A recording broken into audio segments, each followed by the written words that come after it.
Hormuz এখন তেহরানের ক্ষমতার সর্ববৃহৎ হাতিয়ার। জানাবো দোহার আলোচনায় হরমুজ নিয়ে মূল দর কষাকষি। জানিয়ে দেব কিয়েভে রাশিয়ার হামলায় নিহত ৮, আহত অন্তত ৩৪, সতর্কতা জারি করেছিলেন জেলেনস্কি।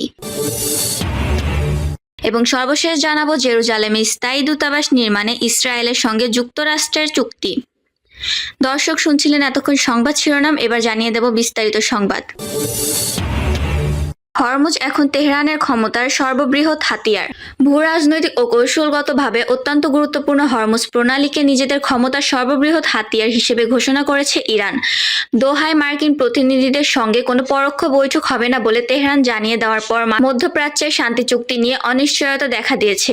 আল জাজিরার খবর অনুসারে যুক্তরাষ্ট্র নিষেধাজ্ঞা শিথিলের পর ইরানের তেল রপ্তানি বাড়লেও মধ্যপ্রাচ্য জুড়ে এখনো চরম উত্তেজনা বিরাজ করছে। এদিকে ইরানের পার্লামেন্ট স্পিকার ও শীর্ষ আলোচক মোহাম্মদ বাঘের গালিবাফ রাষ্ট্রীয় গণমাধ্যম দেওয়া এক সাক্ষাৎকারে বলেন, হরমুজ প্রণালীর ওপর ইরান তার সার্বভৌমত্ব বজায় রাখবে। যুক্তরাষ্ট্রের সঙ্গে হওয়া সমঝোতা স্মারক অনুযায়ী এই জলপথে সামুদ্রিক পরিষেবার জন্য ফি মওকুফের সুবিধাটি কেবল সাময়িক ৬০ দিনের জন্য প্রযোজ্য। গালিবাফ বলেন, এগুলো আমাদের আঞ্চলিক জলসীমা। নিউ ইয়র্ক টাইমসের এক প্রতিবেদনে বলা হয়েছে, যুক্তরাষ্ট্রের আপত্তি সত্ত্বেও ইরান ও ওমান যৌথভাবে হরমুজ প্রণালী ব্যবহারের জন্য একটি পরিষেবা ফি বা টোল আরোপের পরিকল্পনা করছে। চলতি মাসের শুরুতে মার্কিন ইরান সমঝোতা স্মারকে বাণিজ্যিক জাহাজের বিনামূল্য নিরাপদ চলাচল নিশ্চিত করার কথা বলা হলেও তা কেবল ৬০ দিনের জন্যই প্রযোজ্য। দীর্ঘ কয়েক শতাব্দী ধরে এই রুটটি সম্পূর্ণ বিনামূল্যে ব্যবহৃত হয়ে আসছে। ইরান ও ওমান এখন যুদ্ধ পরবর্তী একটি বিজনেস মডেল দাঁড় করাতে চাইছে।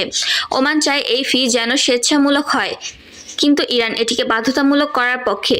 তবে ওমান যদি রাজি না হয় তবে তেহরান একাই এই ফি আরোপ করবে বলে হুঁশিয়ারি দিয়েছে। এই পরিকল্পনার প্রতিক্রিয়ায় মার্কিন প্রেসিডেন্ট ডোনাল্ড ট্রাম্প ওমানকে এক প্রকার উড়িয়ে দেওয়ার হুমকি দিয়েছেন। তিনি বলেন, এই প্রণালী সবার জন্য উন্মুক্ত থাকবে, কেউ এটি নিয়ন্ত্রণ করতে পারবে না, এটি আন্তর্জাতিক জলসীমা। যদিও ওমান পরে মার্কিন প্রশাসনকে আশ্বস্ত করেছে তাদের টোল আদায়ের কোনো সুনির্দিষ্ট পরিকল্পনা নেই। হরমুজ প্রণালীতে ওমান ঘোষিত একটি নৌরুটের নিরাপত্তা নিয়ে শঙ্কা কাটেনি। সম্প্রতি ইরানের কর্তৃপক্ষের নির্দেশিত রুট অমান্য করায় একটি বৈদেশিক কন্টেইনার জাহাজ হরমুজে আটকা পড়েছে। মেরিটাইম এআই কোম্পানি উইন্ডওয়ার্ড জানিয়েছে, হরমুজ প্রণালীর জাহাজ চলাচল যুদ্ধপূর্ব পরিস্থিতির চেয়ে অনেক নিচে রয়েছে। অনেক নিষেধাজ্ঞাভুক্ত ট্যাঙ্কার ভুয়া ইউরোপীয় পতাকা ব্যবহার করে যাতায়াত করছে। এই নিশ্চয়তার কারণে বিশ্ববাজারে তেলের দাম আবার বেড়েছে। ব্রেন্ট ক্রুডের দাম ব্যারেল প্রতি $73.28 এবং মার্কিন WTI এর দাম $69.84 দাঁড়িয়েছে। একই সঙ্গে এশিয়ার পুঁজিবাজারেও অস্থিরতা লক্ষ্য করা গেছে।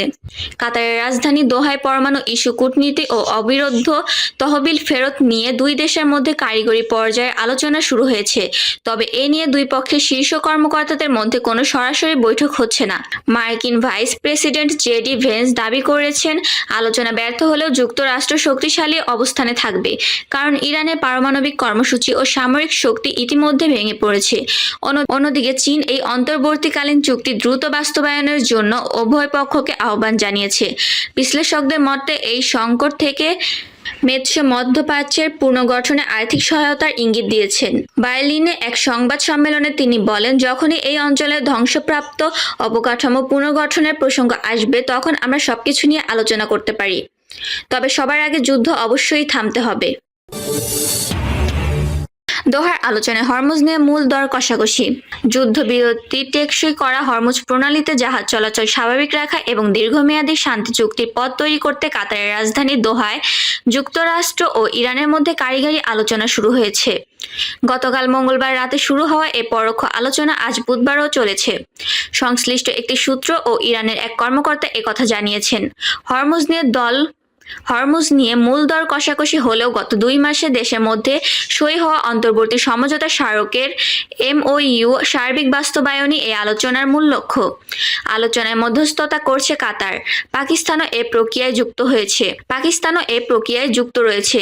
আলোচনা শুরুর পর বুধবার যুক্তরাষ্ট্রের বিশেষ দূত উইটকফ ও প্রেসিডেন্ট ডোনাল্ড ট্রাম্পের জামাতা জ্যারেড কুশনার কাতারের আমির শেখ Tamim bin Hamad bin Hamad Al থানির সঙ্গে বৈঠক করেন। তবে উইটকফ ও কুশনার কেউই মূল কারিগরি আলোচনায় অংশ নিচ্ছেন না। দোহায় আলোচনা চলার মধ্যে বুধবার ট্রাম্প সাংবাদিকদের বলেন, ইরানের সঙ্গে আলোচনা খুব ভালোভাবে এগোচ্ছে এবং দুই পক্ষের মধ্যে চমৎকার বৈঠক হয়েছে। তবে তিনি আবারও জোর দিয়ে বলেন, ইরানের হাতে কোনোভাবেই পারমাণবিক অস্ত্র থাকতে দেওয়া যাবে না। পেজেশকিয়ান বলেন, সাম্প্রতিক সমঝোতার ফলে দেশটির ওপর আরোপিত কিছু আর্থিক ও বৈদেশিক মুদ্রা সংক্রান্ত বিধিনিষেধ শিথিল হয়েছে। তেল রপ্তানি ও অর্থনৈতিক সহযোগিতার নতুন সুযোগও তৈরি হয়েছে বলে তার দাবি। বর্তমান আলোচনায় ইরানের প্রধান অগ্রাধিকার দুটি হরমুজ প্রণালী ব্যবস্থাপনা এবং কাতারে আটকে থাকা $600 কোটি ইরানি সম্পদ ছাড়। অন্যদিকে যুক্তরাষ্ট্রের প্রধান লক্ষ্য হরমুজ প্রণালীতে আন্তর্জাতিক জাহাজ চলাচল নির্বিঘ্নে রাখা।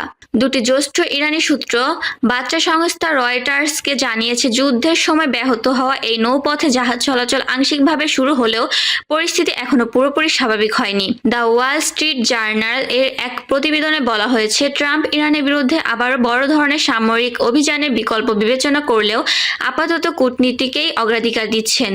তিনি গত কয়েকদিনে সহযোগীদের জানিয়েছেন, পারমাণবিক চুক্তির জন্য নির্ধারিত 18 আগস্টের সময়সীমা পেরিয়ে গেলেও আলোচনা চালিয়ে যেতে তার আপত্তি নেই। সরাসরি আলোচনা হচ্ছে বলে যুক্তরাষ্ট্র দাবি করলেও ইরান তা অস্বীকার করেছে। তেহরানের ভাষ্য, কাতারের মধ্যস্থতায় কেবল পরোক্ষ আলোচনা চলছে। ইরানের উপপররাষ্ট্রমন্ত্রী কাজেম গারিবাবাদির নেতৃত্বে প্রতিনিধি দল আলোচনায় অংশ নিচ্ছে। মধ্যপ্রাচ্য ইনস্টিটিউটের গবেষক আলে ভাতাসকা আল জাজিরাকে বলেন, দোহার আলোচনা সফল হলে এ অঞ্চলে উত্তেজনা কমানোর নতুন কূটনৈতিক সুযোগ তৈরি হতে পারে। কিয়েভে রাশিয়ার হামলায় নিহত 8, আহত অন্তত 34, সতর্কতা জারি করেছিলেন জেলেনস্কি। ইউক্রেনের রাজধানী কিয়েভে রাশিয়ার ক্ষেপণাস্ত্র ও ড্রোন ইউএভি হামলায় অন্তত 8 জন নিহত এবং কয়েক ডজন মানুষ আহত হয়েছেন। ভলোদিমির জেলেনস্কি আসন্ন একটি ব্যাপক হামলার বিষয়ে সতর্কতা জারি করার মাত্র কয়েক ঘন্টা পরে বৃহস্পতিবার ভোররাতে শহর জুড়ে এই হামলা চালানো হয়। ক্লিটস্কোর তথ্যমতে হামলায় আরও অন্তত 34 জন আহত হয়েছেন। একটি 9 তলা আবাসিক ভবন ক্ষতিগ্রস্ত হওয়া সহ একটি বহুতল অ্যাপার্টমেন্টের বড় অংশ ধসে পড়েছে এবং সেখানে মানুষ আটকা পড়েছে। হামলার কয়েক ঘন্টা আগে আয়ারল্যান্ড সফর সংক্ষিপ্ত করে দেশে ফেরেন জেলেনস্কি। প্রধানমন্ত্রী মাইকেল মার্টিনের সঙ্গে যৌথ সংবাদ সম্মেলনে তিনি গোয়েন্দা তথ্যের ভিত্তিতে ব্যাপক রাশিয়ান হামলার বিষয়ে সতর্ক করেছিলেন। নাগরিকদের বিশেষভাবে সতর্ক থাকার ও নিরাপদ আশ্রয়ে যাওয়ার আহ্বান জানিয়েছিলেন তিনি। জেলেনস্কি অভিযোগ করেন, ইউক্রেনের পক্ষ থেকে অর্থবহ আলোচনার জন্য প্রস্তুতির কথা জানানো হলেও রাশিয়ার প্রেসিডেন্ট ভ্লাদিমির পুতিন যুদ্ধ শেষ করতে সম্পূর্ণ অস্বীকৃতি জানাচ্ছেন। পুতিন ইউক্রেন ও সমগ্র ইউরোপের বিরুদ্ধে কেবল আরও আগ্রাসনই দেখতে পান বলে মন্তব্য করেন তিনি। হামলার সময় কিয়েভের বাসিন্দারা ভূগর্ভস্থ স্টেশনগুলোতে আশ্রয় নেন। এদিকে ইউক্রেনে এই ব্যাপক হামলার মুখে নেটো ও ইউ সদস্য প্রতিবেশী জেরুজালেমে স্থায়ী দূতাবাস নির্মাণে ইসরায়েলের সঙ্গে যুক্তরাষ্ট্রের চুক্তি। জেরুজালেমে একটি স্থায়ী ও নতুন দূতাবাস ভবন নির্মাণের জন্য ইসরায়েলের সঙ্গে চুক্তি সই করেছে যুক্তরাষ্ট্র। গতকাল বুধবার ইসরায়েলের পররাষ্ট্র মন্ত্রণালয়ে এই চুক্তি সই অনুষ্ঠানের আয়োজন করা হয়। এর আগে 2017 সালের ডিসেম্বর নিজের প্রথম মেয়াদে যুক্তরাষ্ট্রের প্রেসিডেন্ট ডোনাল্ড ট্রাম্প জেরুজালেমকে ইসরায়েলের রাজধানী হিসেবে স্বীকৃতি দেন। সেই সঙ্গে তিনি তেল আবিব থেকে যুক্তরাষ্ট্রের দূতাবাস জেরুজালেমে সরিয়ে নেওয়ার নির্দেশ দিয়েছিলেন। চুক্তি সই অনুষ্ঠানে ইসরায়েলে নিযুক্ত মার্কিন রাষ্ট্রদূত মাইক হাকাবি বলেন, ওয়াশিংটন জেরুজালেমকে ইহুদি জনগণের চিরন্তন ও চিরকালের রাজধানী হিসেবে স্বীকৃতি দেয়। তিনি আরও বলেন, আমরা জেরুজালেমের মাটিতে আমাদের মার্কিন পতাকা ওড়াতে যাচ্ছি। এটি হবে আমাদের একটি স্থায়ী ও সম্পূর্ণ নতুন দূতাবাস ভবন। ইসরায়েলে আমাদের সব কূটনৈতিক কার্যক্রমের মূল কেন্দ্র হবে এই ভবন। যুক্তরাষ্ট্রের এই উদ্যোগকে স্বাগত জানিয়েছেন ইসরায়েলের পররাষ্ট্রমন্ত্রী গিদন সার। প্রিয় দর্শক, এই ছিল এখনকার সর্বশেষ সংবাদ আপডেট। সব সংবাদ পেতে আমাদের চ্যানেলটি সাবস্ক্রাইব করে রাখুন এবং ভিডিওতে লাইক দিয়ে আমাদের পাশেই থাকবেন। ধন্যবাদ।